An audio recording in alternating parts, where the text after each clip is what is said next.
waxaan aad ugu faraxsanahay runtii in maanta ay tahay maalin weyn oo ay jaamacaddu ay qaadanayso ama ay soo dhaweynayso ardayda cusbeyd ee sanad dugsiyeedka 2025-2026 waxaan rabaa inaan marka hore idiin hambaliyeeyo aan ku idhaahdo hambaliyo ambaqaadkiina waxbarasho ee aad hore usii wadaan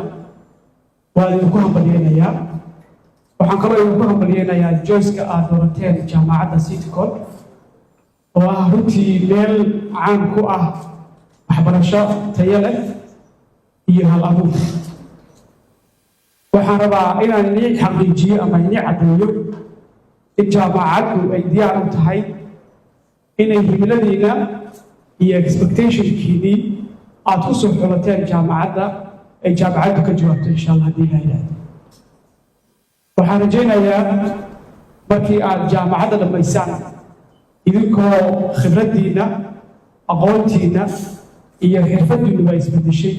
aad jaamacadda dhammaysaan insha allah waxaad ogtihiin waxa wax loo bartaa badanaa waxay isugu soo waran hal shay waxa wax loo bartaa waa in qofku uu berri nolol wanaagsan ku helo waa inta ugu weyn oo dadku ay wax u bartaan laakiin waxbarashadu intaa waa kasii guda weyne qofka wax barta wuxuu awood u yeeshaa inuu noqdo qof independentiya oo aan cidna ku tiirsanan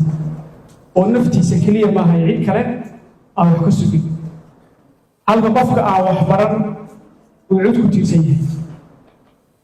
farqigaas wuxuu u dhexeeyaa qofka wax bartay iyo qofka aan wax baran waxaa laga yaabaa inaad aragtaan dad qaangaar oo dad waaweyn ah oo weli ku tiirsan dad kale gacantood ama waalidkood ama cid kale ku tiirsan arrintaas marka waxaa sabab u ah qofkaasi waxba u baranin haddii uu wax baran lahaa wuxuu noqon lahaa qof independentiya oo aan cidna ku xirnayn oo isagu naftiisa maaray waxbarashada waxyaalaha ugu horreeya oo laga faa'iido bay qayb ka tahay waxbarashada waxaa laga faa'iido oo ka mid ah in qofku uu barto adduunkan uu ku nool yahay iyo siduu la macaamili lahaa adduunkaan ku noolnahay waa ogtihiin hadda meeshaa ku nooshaa keliya maaha laakiin adduunku uu weeyahay waxaa laga yaabaa beri inaad meel kale aado qofka aqoonta leh iyo qofka aqoonta lahay oo garas farqa u dhexeeya qofka aqoon leh markuu maanta waddanka ka baxo waddan kale aado si tartiib uga qabsanaya laakiin qofka aan aqoonta lahayni lama qabsan karo ku adkaanaysa in la qabsado iyana waa wax kale oo aqoonta laga faa'iideeyo aqoonta ay leedahay waxaa kale oo aad aqoonta uga faa'iidi kartid oo aqoonta aad heli kartid waxaa ka mid ah waa tii horey odhahda u jirtay ahayd haddii aad rabto inaad adduunka liibaanto ya facalayka bilcilm waidaa araada aakhira facalayka waidaa araadahumaa haddaa laba rabtana waxaa korkaaga macnaa inaad wax barto labadaba waa maxay calayka alcilm inaad wax barto marka arrintaas waxay muujinaysaa marka in waxbarashadu ay ka duwan tahay waxbarasho la'aanta innaga markaa su-aal baa taagan oo ah arday badan baa jaamacadihii ka qalijibiyey oo weli guriga jooga oo aan wax ku shaqaynin su-aashaas waa la isweydiiyaa arday baa maalin hadle waxaa ku yidhi maxaa jaamacaddu ahayda wuxuu yidhi laba waalada iga weyn baa guriga jooga jaamacadda leeyi oo aan waxba haynin oo shaqayn anna haddaan ku biiro 3 baan noqonaynaa jaamacadkooda baxay oo guriga jooga 3diiba oo aan shaqaynin arrintaas ma jirtaa sax ma tahay arday badan oo jaamacadii ka baxay guriga jooga soo ma jiraan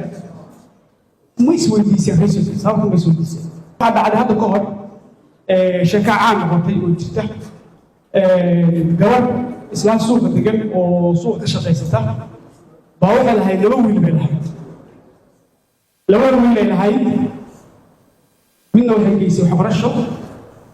midna guriga u joogay kii waxbarashada aaday markuu jaamacaddii ay u dhameeyey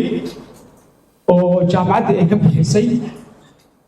oo iyadu waxaa deganaysay oo suuqaas magaalada boos ku yaalla ay fadiday dhakhtar buu baahatay kadib waxay aaday Ethiopia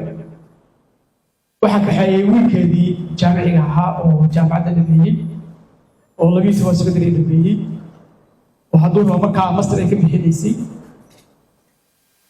haddii la tegey Ethiopia markii la tegey islaantii wuxuu u baahantay turjumaan wiilkeedii baa wax bartay waa la socdaa hooyo kaalay iga turjumaantay isagii baa wuxuu u baahday turjumaan isagii iyo hooyadii maxay noqdeen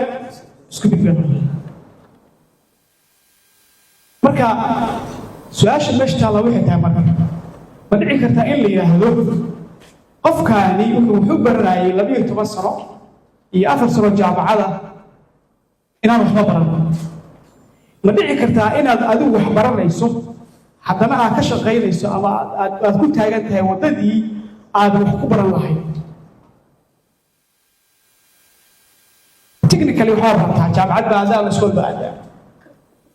laakiin sida aad tahay maaha sidii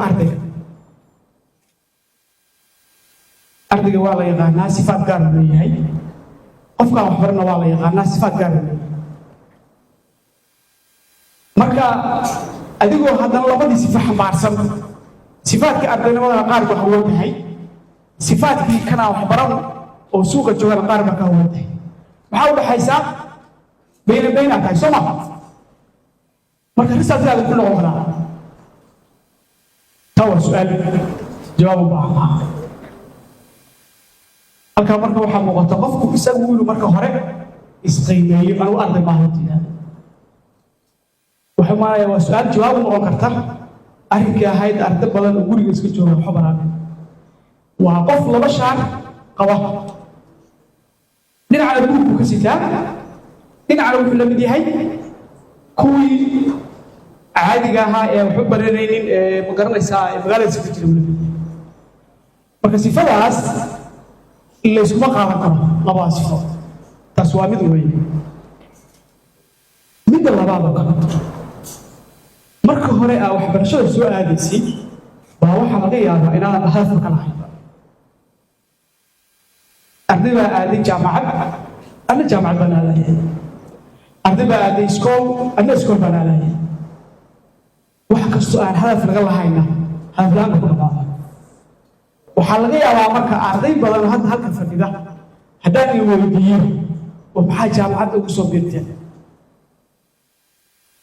su-aashaan idin weydiiyo maxaad jaamacadda ka soo doonteen inaad ka jawaabto suuragal ma tahay sax ma tahay taas inaan arday badan garan karin waayu jaamacad u yahay so marka halkaan weeye meesha hadafkaa ku sixi karta kow halkaan waa inaad tidhaahdid anigu halkan waxaan u imi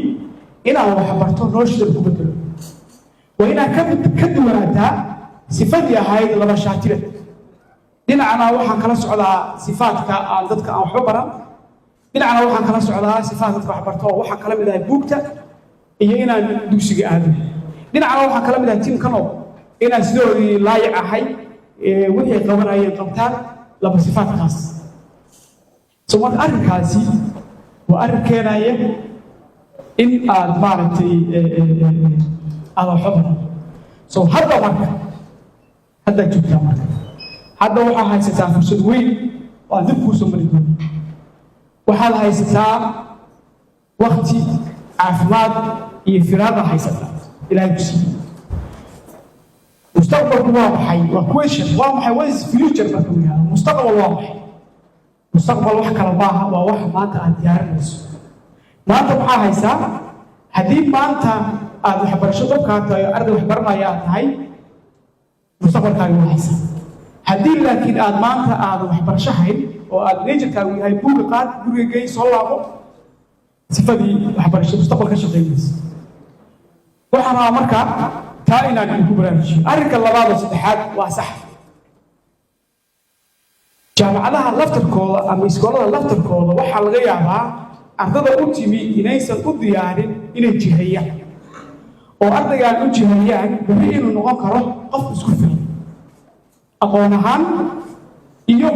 khibrad ahaan halkaa halkaa mala fahanteen waa arrin dhici kara in jaamacadda laftarkeedu ama dugsiga ku birtay laftarkiisu uusan ishtihaa lahayn uusan ardayga u diyaarin biri ardaygani wixii uu soo bixi lahaa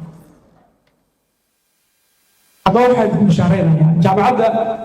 Citycom waxay diyaar u tahay ama ay ka shaqaysaa ardayda in loo diyaariyo inay berri mustaqbalkooda iyagu ka adkaan karaan halkan marka haddaad timaadaan iskool baa soo dhiganayseen dugsiga dhiganayseen dugsigii sare waa ka duwan yahay halkan waxaa ugu muhiimsan oo muhiimada waxa weeye hadda idin sheegay laba shay baa u joogta halkan haddii aad hore hadafka u hayso hadda hoos xaqaxay halkan waxaa u joogtaa inaad ka heshid cilmigii iyo xirfadii berri markii aad ka baxdo ama adigoo ku jiraba aad ku shaqaysan lahayd halkan meela fahanteen halkan waxaa u joogtaan inaad ka heshaan xirfadii iyo aqoontii berri aad ku shaqaysan lahayd khasab baa inaad jaamacadda dhamayso xataa adigoo dhigta yarwar xataa adigoo dhigta yartu xirfadda hal sanaa lagu helaa 3 bilood baa lagu helaa 6 bilood baa lagu helaa 2 sana lagu helaa